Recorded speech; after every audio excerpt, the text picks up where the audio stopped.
welcome back. I don't know if you remember the group that you were assigned. If you did, that's good. If not, we'll figure it out. And so let's hear from some of you who had an opportunity to respond to that question, right? What becomes the impact? What kind of toll might one have to endure or experience having to endure microaggressions all day long? Group number one, do you know who you are?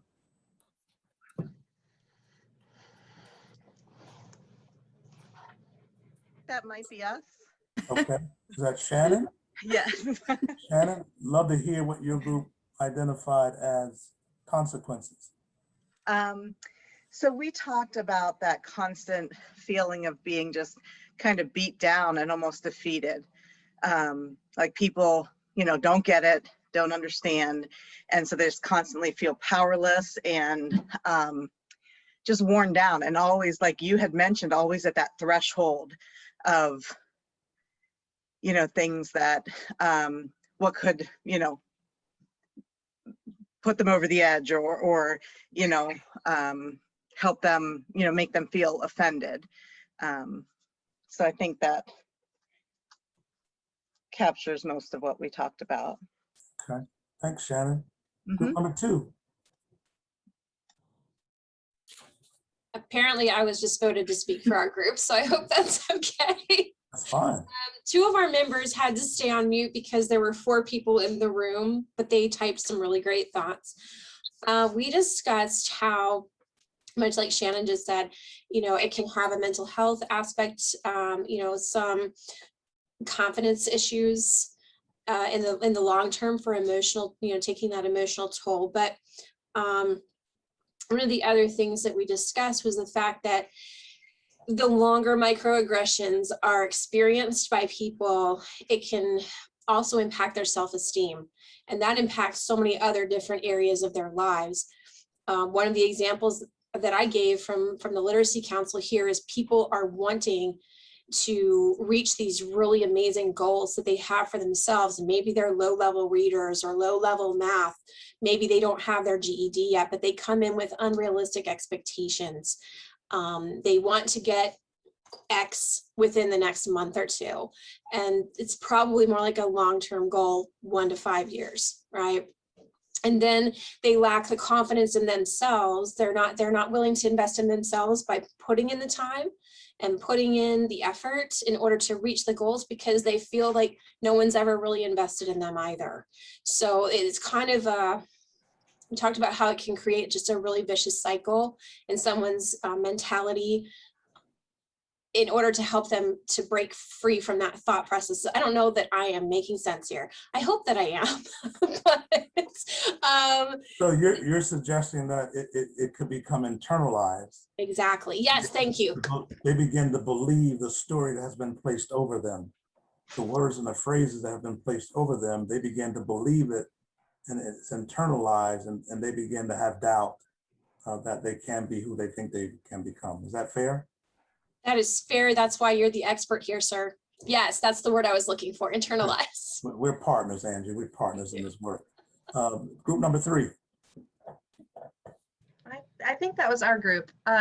We, of course, talked a lot about the toll on mental health, particularly your self-esteem, but we also talked about how it might allow you to project hurt onto other people, so you kind of pass it along what you're feeling. And then also we talked about it might perpetuate segregation, because you're going to maybe steer clear of people that are putting these microaggressions on you, and you might stick with people who maybe understand you a little bit better. So yeah. That's a great example. I don't know if you read the book, Why Do All the People of Color Sit Together at the Same Table at Lunch? And I've heard people say they're segregating themselves. And then I said, put on, if you remove the visual diversity, aren't all people sitting at the table together for the same reasons? You're sitting with people who are friends and colleagues, they're catching up, and they want to eat without having to justify or define the reasons why they eat what they eat, and the list goes on. But because there's visual difference, assumptions have been made that the people at one group are obviously different than the most of the room, that the assumption is that they're segregating themselves, when in fact, everyone for the most part sits together for the same reasons. Group number 4, please. Group number 4. If you haven't gone yet, you're one of those groups. You're the 4 or 5. I guess Nicole, I'll go. I came off of mute. Yeah, we Okay. just talked about the fact that it was, it can be exhausting, always be kind of listening for that. And I think at the end, people may not even think about it so much, but it just continues to drain them because they're hearing it, and their body is then starting to shut down and not interact because they're just dealing with the microaggression as a sort of a constant thing. And we talked about the flip side of it too, about how someone might be unaware that they're putting out a microaggression, and that there needs to be this awareness and training that they understand what they're doing and how they're impacting those around them, how they're maybe doing some things unconsciously, but that doesn't mean that it's not having an effect on those around them that might be in the sort of marginalized community. Great point. Awareness is about becoming aware of what you are not aware of. Right? You can't, if you don't know what you don't know, you don't grow, right? And so we have to have an understanding about what microaggressions look like, feel like, and sound like, right? And once we have an understanding, to your point, Kurt, then there's accountability about how we need to move forward now that we become aware of that behavior, and more important, the impact of that behavior. Number 5, please. Group number 5, that'd be the last group. Sure. It hasn't gone yet. Chrissy, I Okay. think, is that you and Jen? Yeah. We talked about, let's see.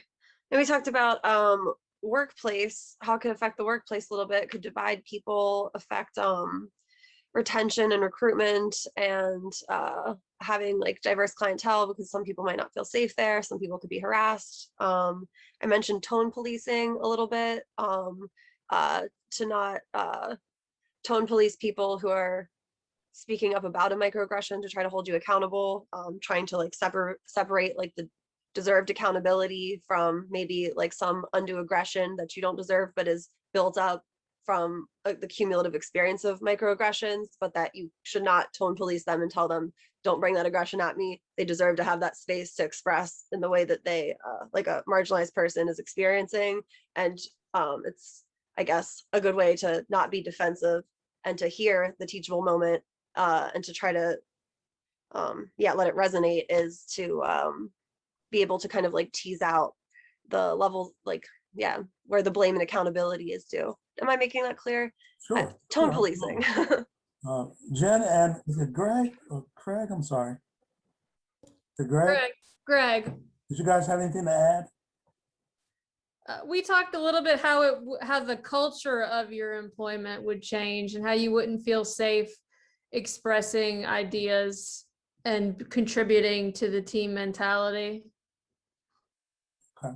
Artificially limiting the free flow of information. Like if you're in some kind of brainstorming session at a job where microaggressions are thrown around, you may not share the ideas or the views that you have because you know that's there. So summarize for me the importance of us knowing what a microaggression looks like, feels like, and sound like. And if we do, how is that of great value to us, particularly those in positions of leadership and those who work with particular clientele?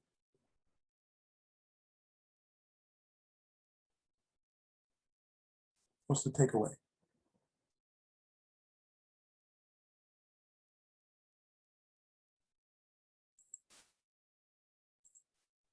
Could you ask that again? Well, let me do this instead. Let's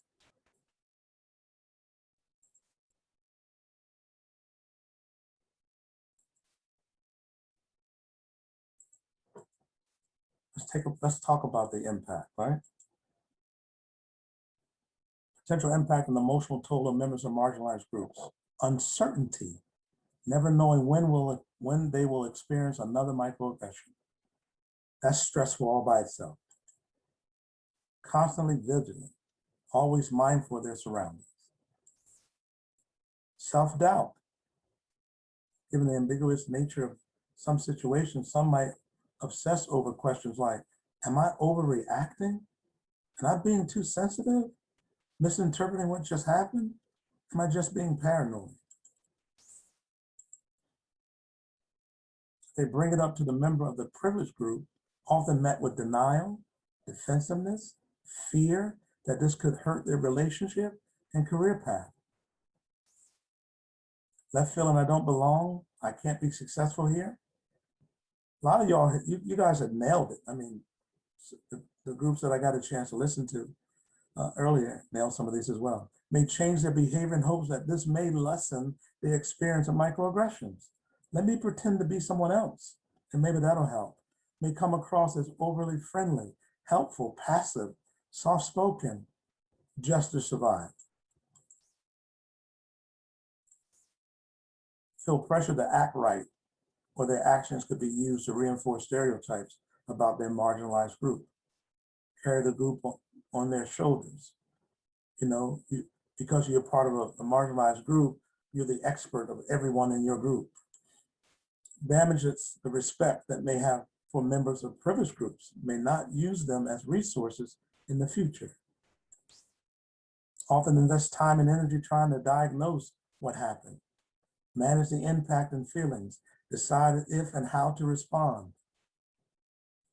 I was doing a training with an organization, and someone shared with me, they said, Mr. Worthy, I used to work for the government, and there were 7 men of color who died of heart attack and strokes because of the stress of the environment.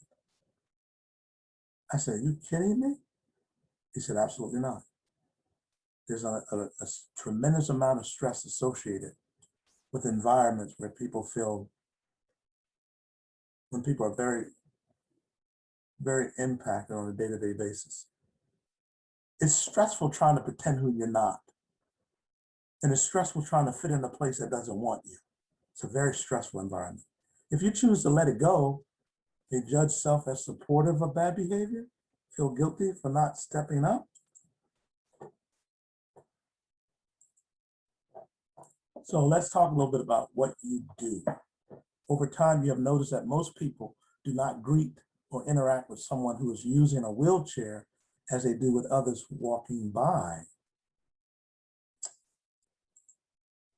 You observe a colleague asking the person you think might be multiracial or biracial, what are you? You notice some of the newer staff getting talked over or ignored in meetings and more informal discussions. Happens a lot in regard to gender. That women can be in meetings around the boardroom, have an idea, have it be ignored. A male says the same thing with a few changed words, and it's the best idea ever. I don't know if any of you've ever experienced or witnessed that. Someone talks louder and more slowly when addressing someone from Korea. For some reason, people think if you're from a different culture, you can't hear. Right? Have you ever seen that? Can I help you with something? You hear some people make fun of an overweight client. You know, there's a man standing really close to a woman. As she backs away a couple of times, the man continues to move closer. Over a casual lunch, one staff member talks about being LGBTQ+, and a colleague says, I'll pray for you. He knows that activities the manager is planning for team building will require individuals to pay between $40 or $50 each. It's assuming that everyone that works there can afford the $40 or $50. So sometimes we unintentionally disinvite. The manager doesn't agree with a staff member and seem to raise their voice to silence them and end the conversation. As some staff are talking about a female colleague who was rumored to have filed sexual harassment charges against a male supervisor, you hear one of them say, give me a break. Do you see what she wears to work? In the organization cafeteria, someone at your table leaves their tray as they start to leave. When someone reminds them to bust their dishes, she says, these workers get paid to clean up after us. Someone points out the racist comment a colleague just made. Their first reaction is, I'm not racist. I was just kidding. I didn't mean it. Let me share something with you all. I don't think that an individual who believes that they are skilled with the ability to make people laugh oftentimes make people laugh at the cost of someone else's pain. That means you're not very creative in your comedy. If your comedy only exists if the results of it ends up in someone else being in pain, okay? During a meeting about the need to hire and retain more women in leadership, you notice a couple of men having a side conversation and smirking as if women can't be in leadership roles. So what is a microaggression? Let's look at that again, because it's important to know what it is. A microaggression is a subtle behavior, verbal or nonverbal, conscious or unconscious, directed at a member of a marginalized group that has a derogatory, harmful effect. Unlike other forms of discrimination, the perpetrator of a microaggression may or may not be aware of the harmful effects of their behavior.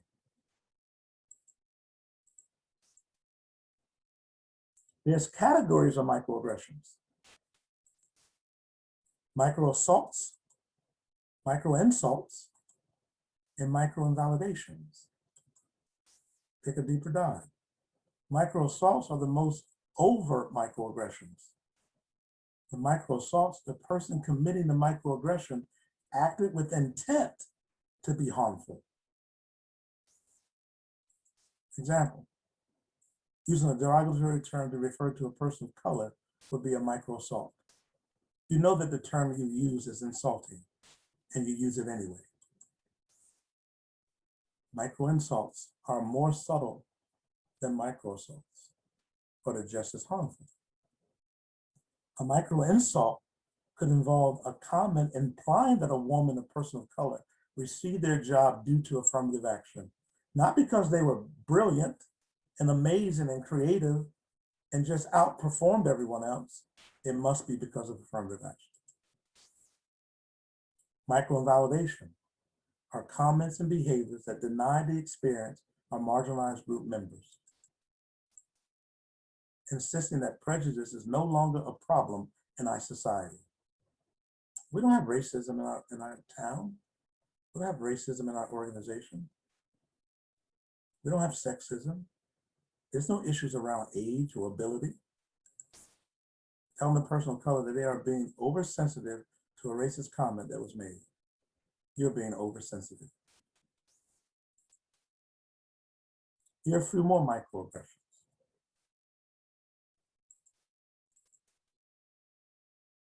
So what does your hair look like today? She says as she pulls off my hat without my permission.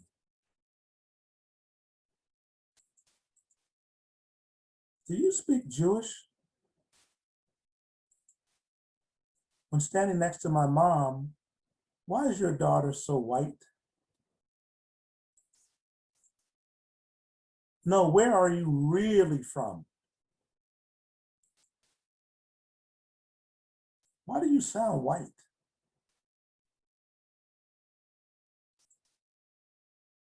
Can you see as much as white people? You know, because of your eyes.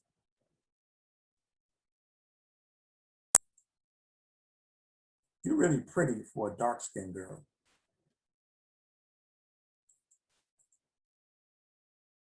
You don't speak Spanish? Courtney, I never see you as a Black girl. What are people really trying to say? Perhaps they're trying to be complimentary, right? Because the reality is what? You got to see her as a Black girl. How did you know to call her a Black girl? Right? So what is he or she trying to say but can't say it? You don't act like a normal Black person. You're so articulate. That's rare. What are you?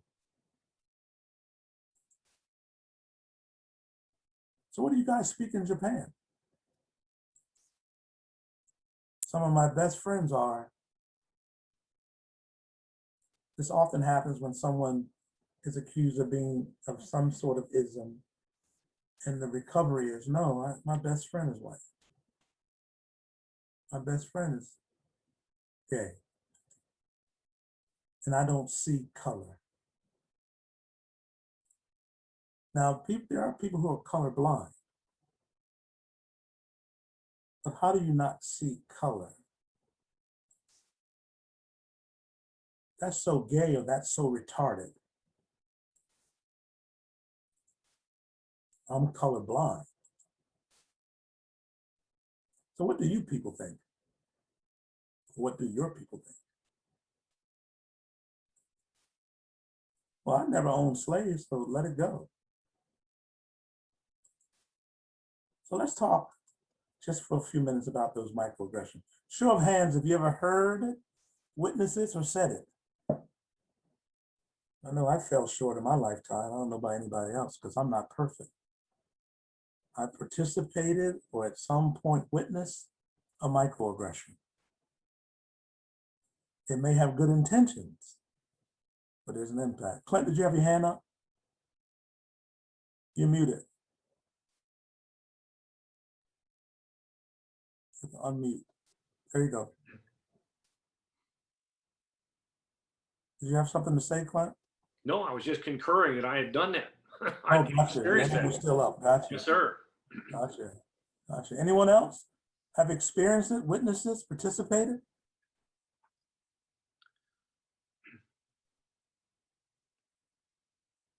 Really? Well, you are exceptional. Never witnessed a microaggression, never participated in a microaggression, never been on the receiving end of a microaggression. I see some heads nodding. Okay. Well, here's the reality. We all have. Now, the first step is what? Accepting that reality, that we have been active participants in microaggressions. Why? Because they're unconscious. So you're acting in them not even knowing that you are. So the purpose of this is that to recognize that that's a blind side, blind spot. And so how we move from a very narrow focus to a wider focus is this. You have to let the blinders down, or your world only sees what's in between here. And it's not going to allow you to be as successful, as impactful as you could be if you let down the blinds so that you can see what's in front of you. Accepting humility is also a gift. Absolutely. Absolutely. Thoughts, comments, reactions to what we just shared so far about microaggressions. This may be redundant from some. For some of you, is this just a redundancy? Or for some of you, this is an eye-opener to some degree? Talk to me. You can unmute and talk. You can put it in the chat and Nicole can read it from the chat. Either way. Well, yes, Amanda? in our group, something that came up with in our discussion, I work at the YMCA, and while yes, I've grown into this awareness, I work with a lot of youth, and trying to impart with them that awareness a little earlier than what I came across it is very important to me. Because while the younger generations are very open to a lot of things, there's still some things that they're learning from those people around them that they're taking with them, and we're trying to educate them, but it's tough. That's fantastic. Kudos to you in the work you're doing. Let me give you a quick example. I got a phone call from a person who was in a training with me 25 years ago. She called me and said, 25 years ago, you did a training that I never forget. And I have a middle school classroom who's having difficulties around these kinds of issues all year long.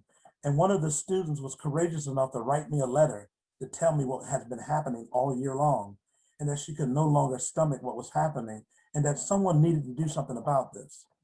So she thought about me and hoped I was still in the area. Well, she found me. And I met with these 7th and 8th graders for 3 different sessions. And I was blown away by their transparency, being authentic in how they participated in the behavior, I gave them a sheet of paper to write down the words they've heard or the words they've used and to hand them to me without their names on them. Every word you can imagine that's derogatory was a part of the language that was happening. What's my story? Two things happened that's significantly important. The young lady and her mother wrote me an email saying, I want to thank you because my daughter is now hopeful.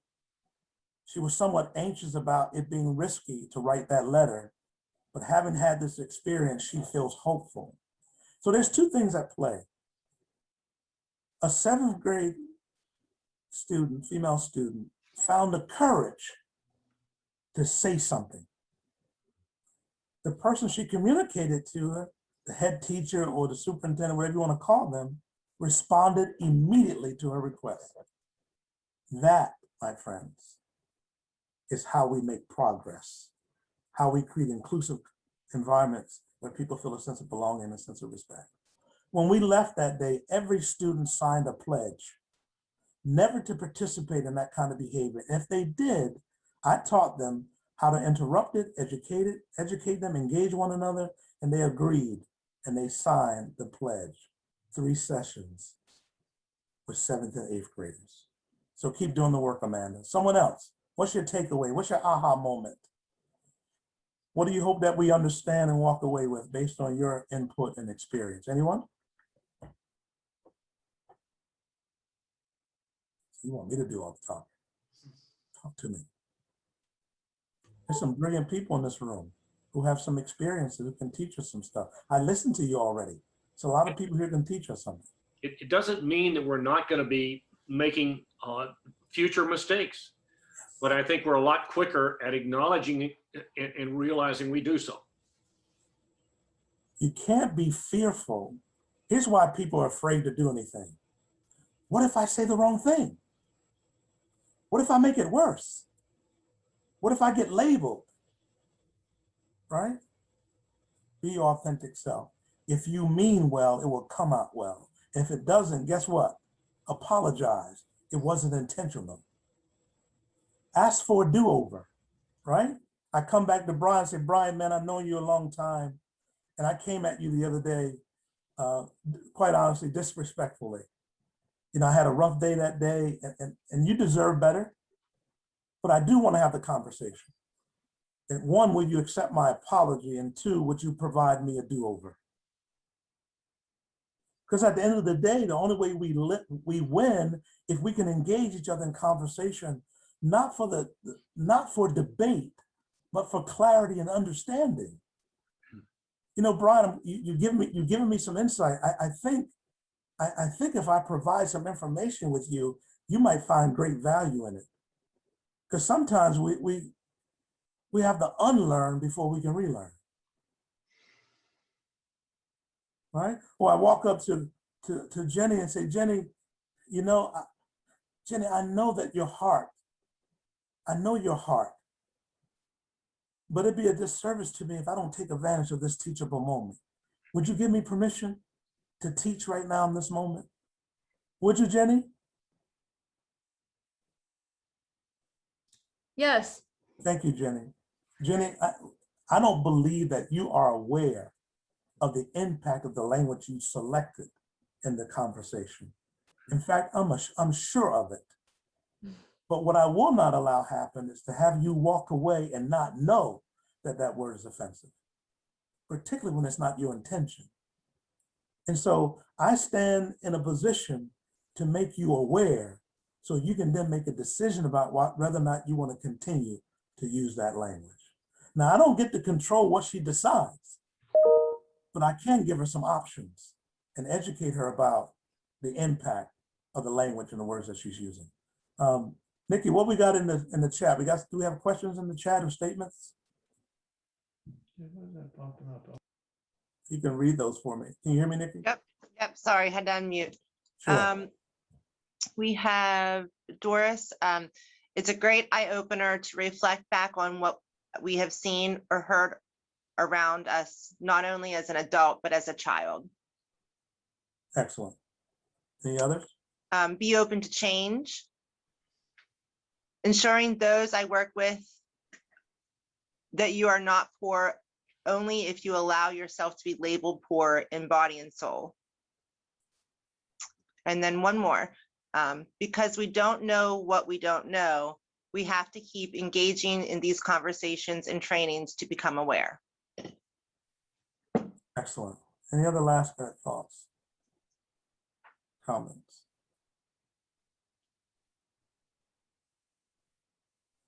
I actually have a question. Sorry, Christy. Oh, go ahead. I love the phrase, we don't know what we don't know. And sometimes when someone says something, you don't know what what that person's history is, especially if you're just meeting them for the first time. How do we learn what is going to offend them if people aren't self-aware of what might be triggering them? Does that question make sense? Like, for example, if, I've only met you once before, Mr. Worthy, and like, if we were to sit down and have a conversation, you're a self-aware person. You have the language to say, let's take this in a different direction, or let's talk about what was just said. But if there's somebody else, like in our clientele, I don't believe that I would know if something I said would trigger a microaggression for that person. How can we be aware of what we're saying and noticing whether or not it has offended someone? Like, how can we become more aware of what people aren't communicating to us? Does that make sense? Yeah, well, today was a start, right? I gave you a variety of examples of what it looks like, feels like, and sounds like. And that's the short list, unfortunately. But that's one way to educate yourself around microaggressions, what they look like, feel like, and sound like. The second part I wanted to do today is understand the impact of it, right? And then be open to being educated. That education sometimes can be hard because the person you're engaging with, it just had enough. But here's the key, Angie, and it's a great question. You cannot personalize it. If someone confronts you, you cannot personalize it, but see it as an opportunity for growth. Because if you personalize it, you're not going to learn anything, right? And so what I do when I'm offended, I go 10, 9, 8, 7, 6, 5, 4, 3, 2, 1. Breathe and lean in, right? And know that, and be honest about where you are. I'm going to ask you something and say something, and I'm a little nervous about it because I don't know if I'm going to offend you or not. And if I do, please know that that's not my intention. But if I do, let me know that I have, because now I walk away with having learned something. See, your failures will be your teachers. You want to fail as often as you can because that's where you will learn the most. Don't be afraid to fail in this process, and that's when you'll be good at it. I didn't arrive at this place. I failed a whole bunch of times, right? The most successful athletes and business owners will tell you that they arrived there because they failed more than the other person did. Be willing to fail, okay? I'm going to give it back to you, Nikki.